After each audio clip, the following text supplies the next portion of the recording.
It has been a very long week in this first full week of the new year. Certainly a lot of it overshadowed by what has played out over in Washington. But Georgia Democrats celebrating a big win in the state this week, with challengers Jon Ossoff and Raphael Warnock unseating the Republican incumbent senators, leading to a 50-50 split in the Senate, moving forward with Vice President-elect Kamala Harris holding the tie-breaking vote. Let's bring in State Representative Bee Nguyen from Georgia, and it's great to have you on today. You have really been the face of this more new, diverse coalition that we have seen in Georgia as an Asian American.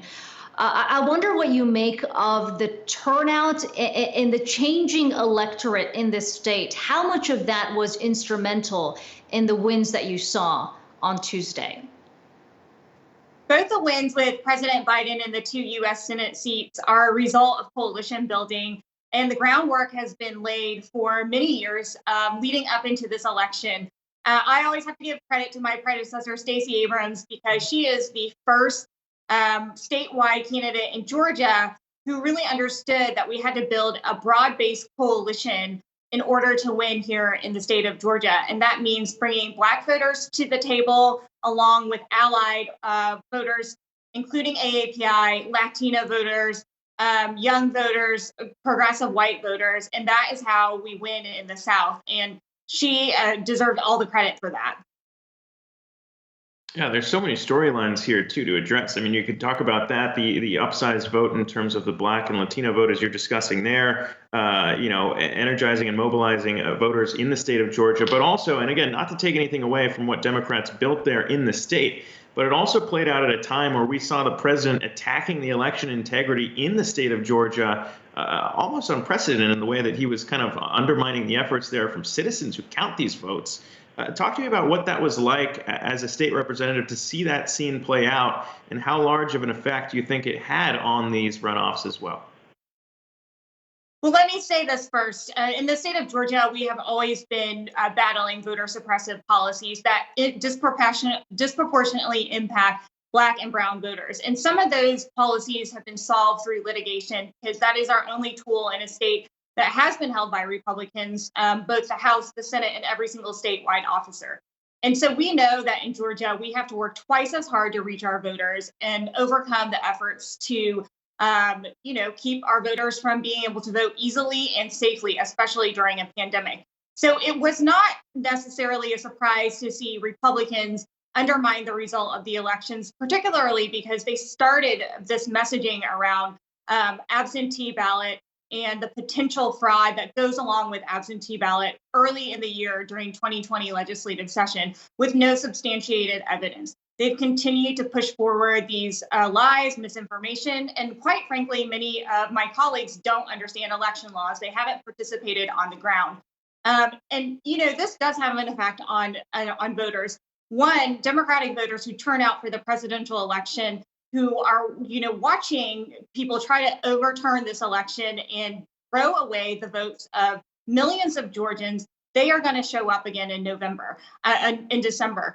And then on the second hand, we have Republicans who have bought into this idea that their votes didn't count or that the system is riddled with fraud. I had a chance to talk to 2 Republican voters on Tuesday. I was on the ground as the statewide Democratic Party of Georgia poll watcher for my county, DeKalb County, one of the most populous counties in Georgia. And those voters I talked to were extremely angry. They said they didn't even want to vote. One of them did not believe her vote counted.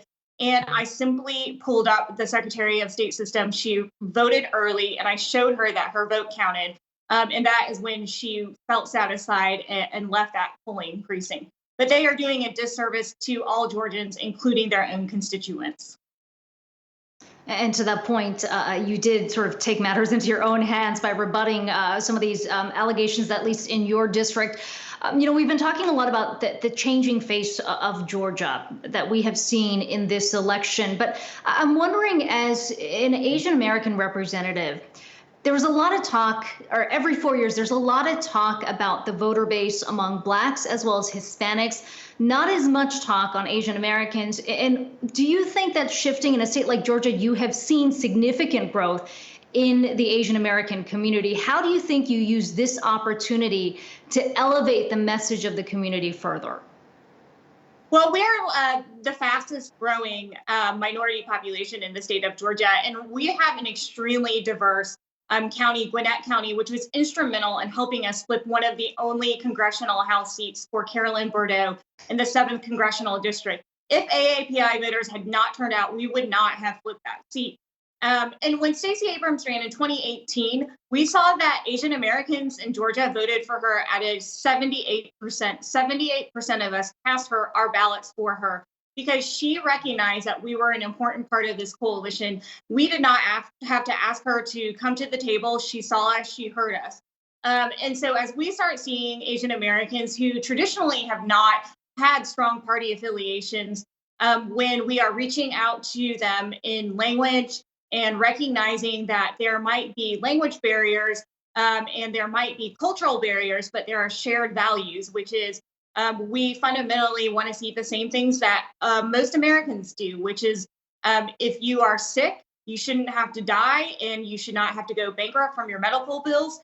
No matter where you live, you should have a quality public education and you should be seen as a human, a full American, 100%. And quite frankly, the messaging around the coronavirus and the racism that the president showed didn't help Republicans either. Yeah, I mean, obviously, as Akiko's proud of her heritage, I'm proud as well. I'm excited to get to talk about these issues here with you, perhaps on the only show that has Hispanic and Asian hosts here. But Representative Bee Nguyen, appreciate you coming on here, and congrats again on all the effort out there. Thanks again, be well. Thank you.